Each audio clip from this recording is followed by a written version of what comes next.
Hello guys, how are you? I'm Hardeep Singh. Welcome back to your own YouTube channel.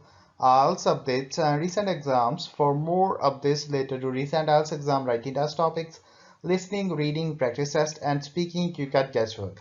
Please guys participate in everyday listening and reading practice test to achieve your desired band score in your actual IELTS exam. Please hit the like and subscribe button. Press the bell icon for the upcoming notifications. Don't forget like, subscribe and share my YouTube channel and my Facebook page, IELTS updates and recent exams. Now turn to part 1. A man wants to find out about taking part in a dragon boat race. Listen to the conversation between the man and the woman and answer the questions. First, you have some time to look at questions 1 to 5.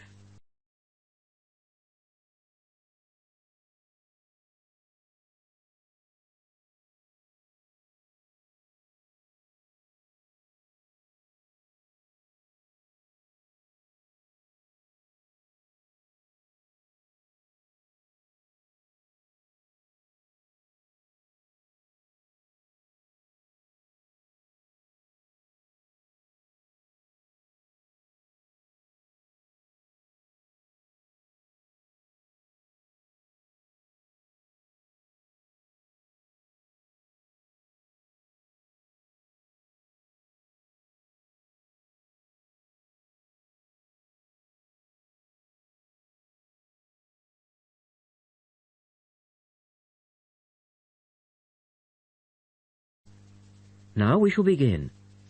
You should answer the questions as you listen, because you will not hear the recording a second time. Listen carefully and answer questions 1 to 5. Scope Charity Office. How can I help you? Oh, hello.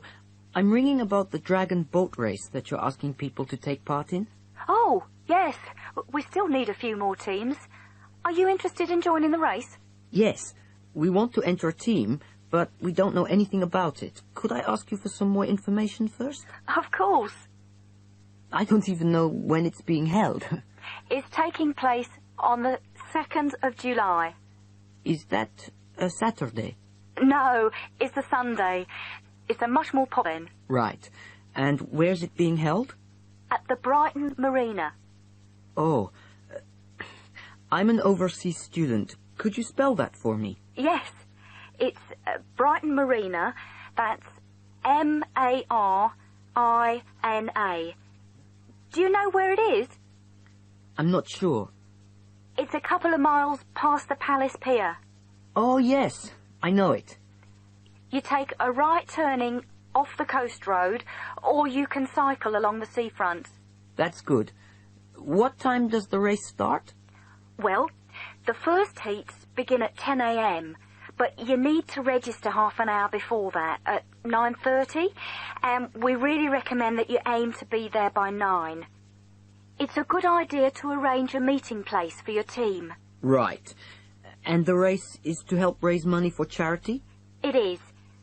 We're asking £1 by getting friends and or relatives to sponsor them. Every crew member will receive a free tournament T-shirt if your team manages to raise £1,000 or more. Oh, that's quite good. Also, we're holding a raffle. Every crew member who takes part in the race this season will be entered into a free prize draw. Oh, what's the prize? It's pretty good. It's a holiday in Hong Kong. Sounds great. The man asks for more information. Look at questions 6 to 10.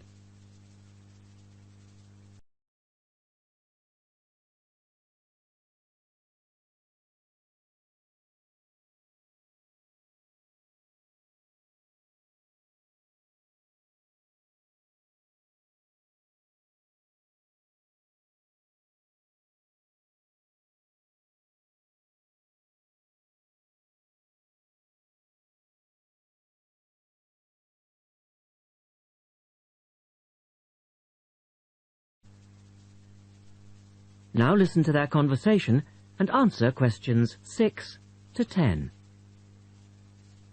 Is there anything else you need to know?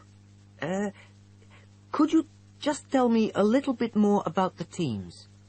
Well, you need to have a crew of 20 people for your dragon boat, and you then need to agree on who's going to be the team captain.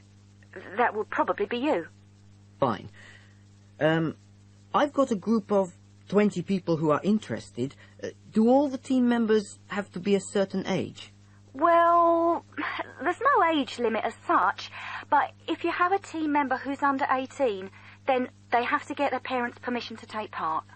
Yes, that makes sense. It isn't dangerous, but we do have boats that turn over in the water, and for that reason we need to insist that everyone wears their life jackets from us when your team arrives. What do you advise people to wear? Well, most people wear a t-shirt, shorts and trainers. I certainly wouldn't recommend that you wear jeans or boots. In fact, it's a very good idea to bring some spare clothes. Okay. It can get quite cold and wet if the weather's bad, and there's quite a bit of hanging around, especially if you qualify for the semi-finals or the final. I see what you mean. Have you got a name for your team? Oh, not yet, no. Well, you need to decide on one and then put it on the entrance form, which I'll send you. Oh, okay. So, if you'd like to give me your address, I'll be happy to send details first class. That is the end of Part 1. You now have 1 minute to check your answers to Part 1.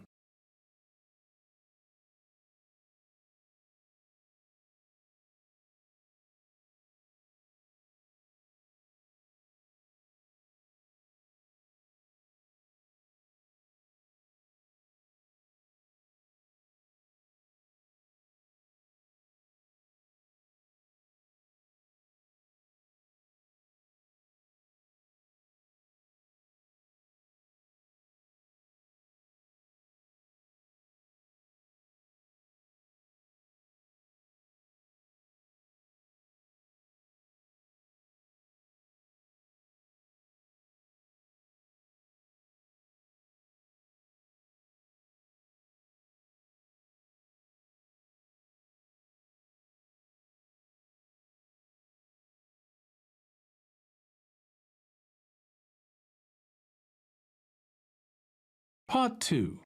You will hear a talk by a wildlife specialist on a type of bird called a kiwi. First, look at questions 11 to 15.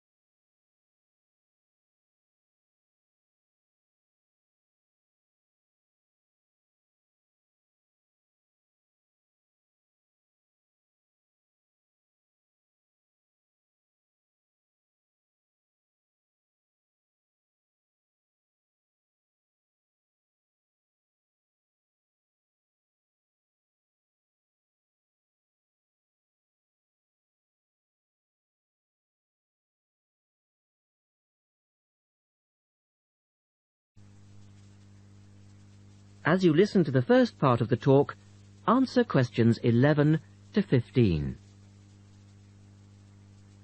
Ladies and gentlemen, welcome to Auckland Zoo on this sunny Sunday afternoon and to our special Kiwi fundraising event. My job is to tell you all about the amazing little Kiwi, and your job, hopefully, is to dig deep in your pockets.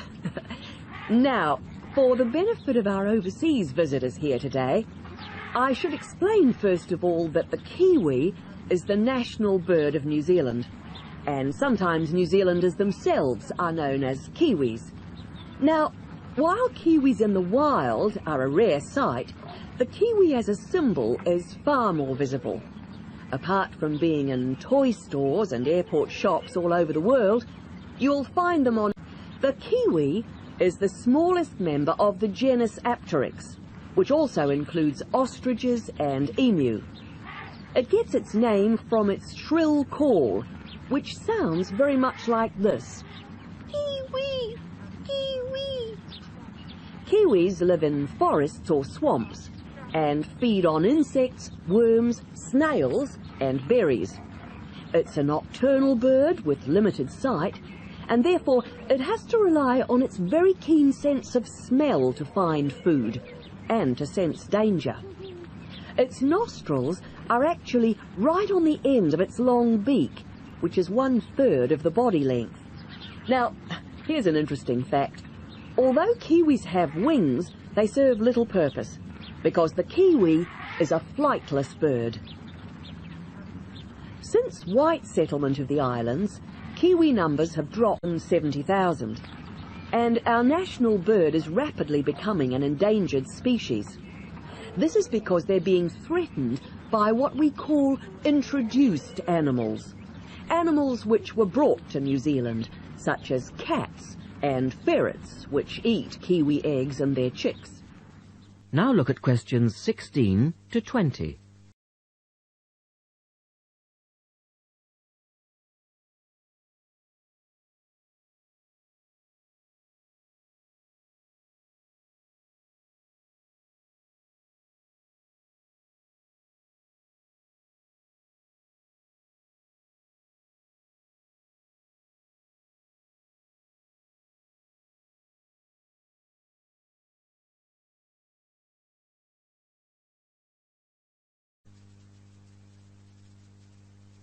As the talk continues, answer questions 16 to 20. And so we have launched the Kiwi Recovery Program in an all-out effort to save our national bird from extinction. There are 3 stages to this program. Firstly, we have the scientific research stage. This involves research to find out more about what kiwis need to survive in the wild. Then secondly, we have the action stage. This is where we go into the field and actually put our knowledge to work. We call this putting science into practice. And then we come to the 3rd stage, the global education stage. By working with schools and groups like yourself, as well as through our award-winning Kiwi website, we're Hope Light of the Kiwi. As part of the action stage, which I just mentioned, we've introduced Operation Nest Egg, and this is where your money will be going. It works like this. It's a 3-stage process. First of all, we go out to the kiwi's natural habitat and we collect kiwi eggs. This is the tricky part, because it can be very difficult to find the eggs. Then, in safe surroundings, away from predators, the chicks are reared. Now, this can be done on predator-free islands or in captivity. They're reared until they're about 9 months old, at which stage the chicks are returned to the wild. So far, it's proving successful. And since we started the program, some 34 chicks have been successfully raised this year, have increased from 5 to 85%. However, it's not time to celebrate kiwi survival just yet. About 95% of kiwi chicks still don't make it to 6 months of age without protection, which is why Operation Nest Egg is so important. And we ask you to give generously today. That is the end of part 2. You now have 30 seconds to check your answers to part 2.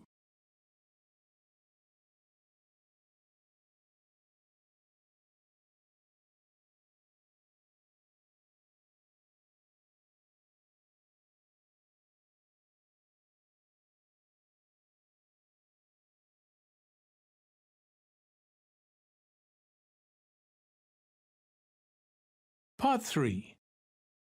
You will hear 2 students, Sharon and Zhao Li, talking to their tutor about a presentation they gave the previous week. First, you have some time to look at questions 21 to 23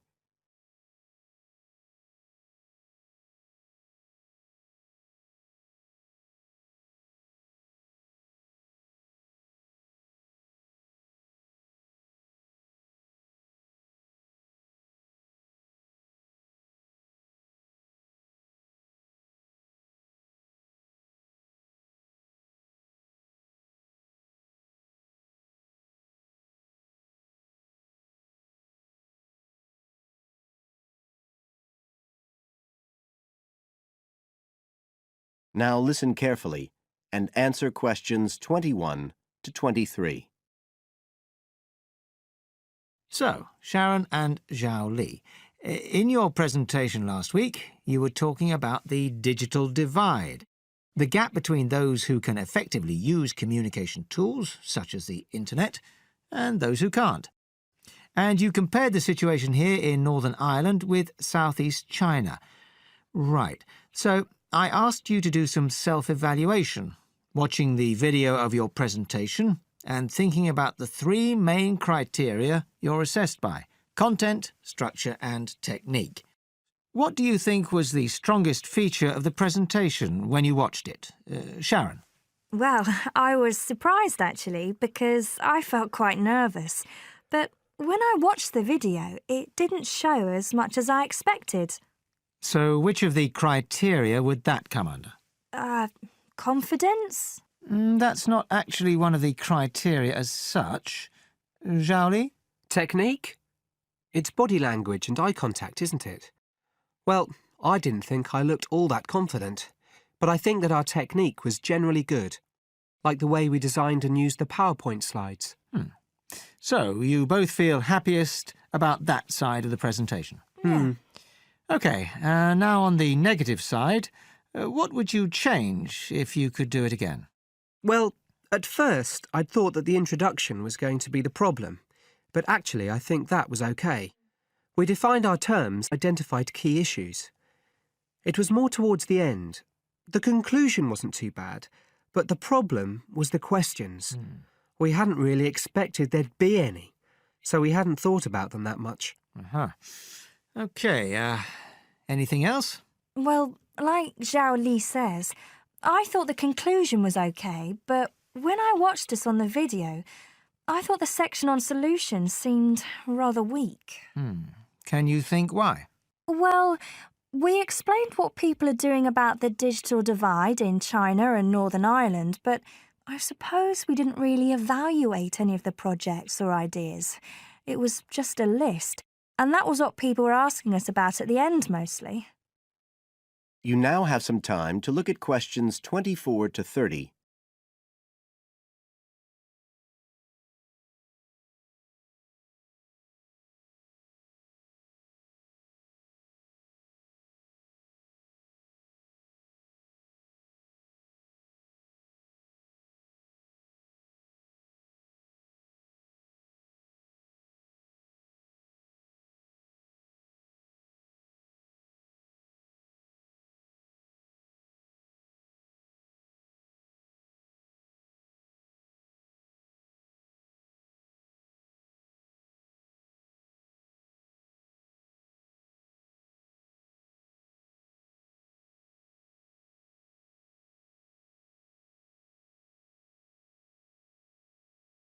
Now listen and answer questions 24 to 30.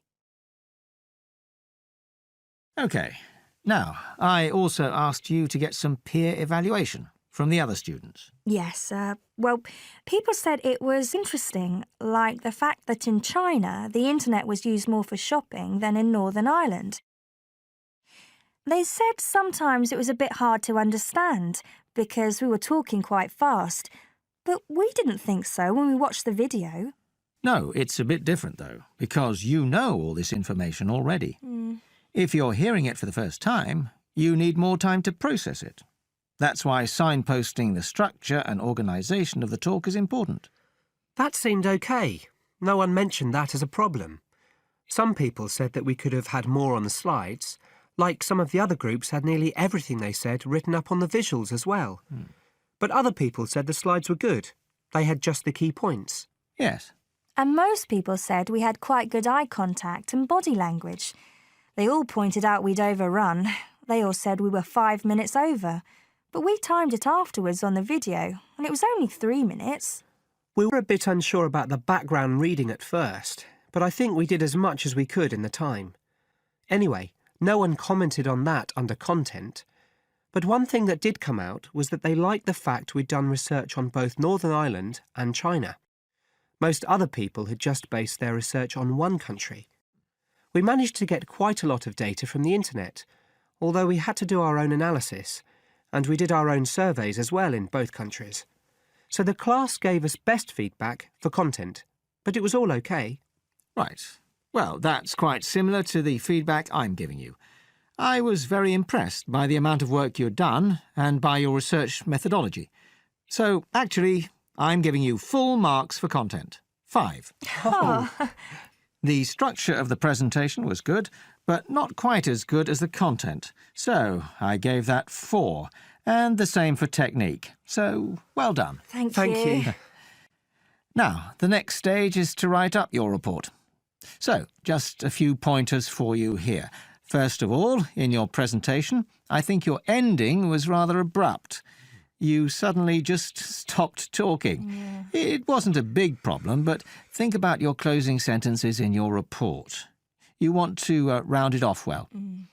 One thing I forgot to mention earlier was that I felt a very strong point was that after you'd given your results, you explained their limitations.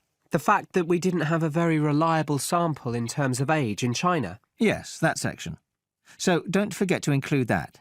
And you had some excellent charts and diagrams, but maybe you could flesh out the literature review a bit. I can give you some ideas for that later on if you want. OK, is there anything else you want to ask? No, thank you. Thanks. That is the end of part 3. You now have 30 seconds to check your answers to part 3.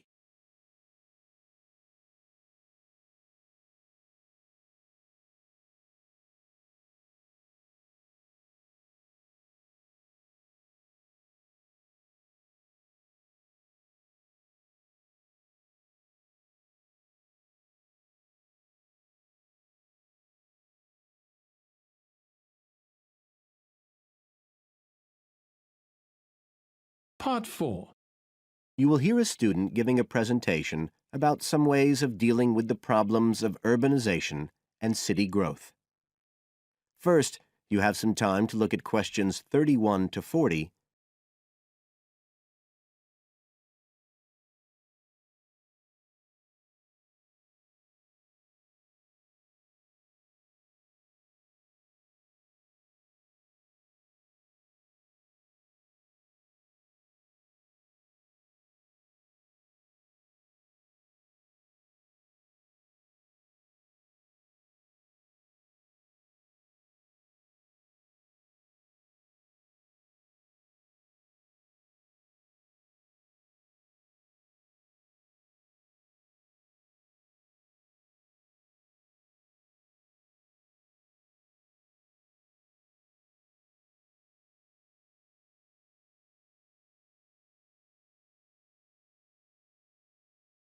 Now listen carefully and answer questions 31 to 40. Well, Adam's just been talking about some of the problems that have resulted from the rapid growth of cities in the last 100 years. Things like housing, sanitation, crime and so on. For my presentation, I'd like to look at some examples of what cities are doing to try to solve some of these problems. As part of its Healthy City program, the World Health Organization, the WHO, has come up with a set of criteria for a healthy city. The WHO says that, amongst other things, a healthy city must provide a clean environment which is also safe. It mustn't be dirty or dangerous for its inhabitants. As well as that, the WHO says a healthy city has got to be able to satisfy its inhabitants' basic needs. That's all its inhabitants, not just the rich ones or the ones with jobs, everyone who lives there. A third criterion, is that it's got to have health services which can be used by all the inhabitants and which they can access easily. The final point's to do with local government. The WHO says this is something that the whole community should be involved in, not just a few powerful politicians or businessmen. So, healthy city is not just a matter of avoiding illness, that sort of healthiness. It's the way that the whole city works together for the benefit of its population. OK, so what I'd like to do now is to look at some projects in different cities around the world where cities have tried to meet these criteria, to make their cities healthy ones.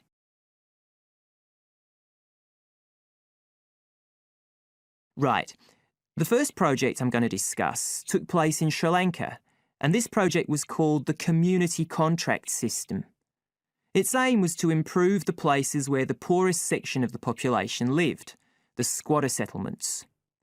Basically, the problem was lack of infrastructure, things like drains, paths, wells for water and so on. So, a program was set in place to construct this infrastructure. But what was different about it was that the residents did this, the people who actually lived there, not people from outside. And this meant that not only did the people end up with improved housing and infrastructure, but also, because they had contracts with the community, it improved their chances from an economic point of view. So that's the way the lives of people in one urban environment were improved. The next project I'd like to discuss took place in the capital city of Mali in West Africa. This project involved setting up a cooperative to try to solve the problems of sanitation in the old central quarters of the city. One of the main problems was a lack of a system for garbage collection, which meant that there were a lot of insects, and this was causing disease. And again, it's interesting to look at who was involved in dealing with this problem. In this case, the cooperative involved students who had graduated from secondary school in getting a system going. As well as that, the cooperative set up a campaign to educate the public about the importance of good sanitation through showing films and setting up discussion groups among the local people, especially women and adolescents. And the outcome was an increased environmental awareness, which led to changes in household behaviour, as well as improved living conditions. OK, the third project was in Egypt, just outside the capital, Cairo, which is a city that's grown very rapidly in the last few decades. This project was based in a women's centre in a poor area called Makatam. The aim of the project was to support girls, young women from the area from poor families. So these were women who had no education. They'd never been to school, so they were totally illiterate, and they had no chance of getting jobs. At the women's centre, they were shown how to sew and how to weave, and once they'd learned these skills, they were given the equipment, a sewing machine or a loom, so that they could make things to sell and had a chance of earning their own living. And this project has meant that these young women have greater status in the community, but as well as that, they can enjoy a better quality of life. So I don't think the problem is that cities are bad. This world and its cities have the resources to provide for the population that lives there. What it takes is a stronger will and a better distribution of resources. That is the end of part 4. You would now have 10 minutes to transfer your answers to the answer sheet. So guys, don't forget like, subscribe and share my YouTube channel and my Facebook page. IELTS updates and recent exams. For more updates related to recent IELTS exam writing as topics, listening, reading, practice test and speaking, you got guesswork.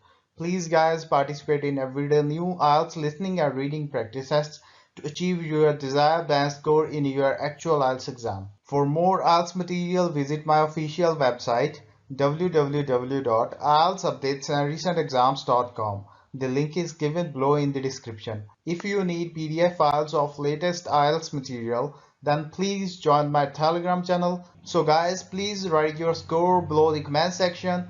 Again, thanks for listening. God bless you all guys. Stay tuned, stay safe.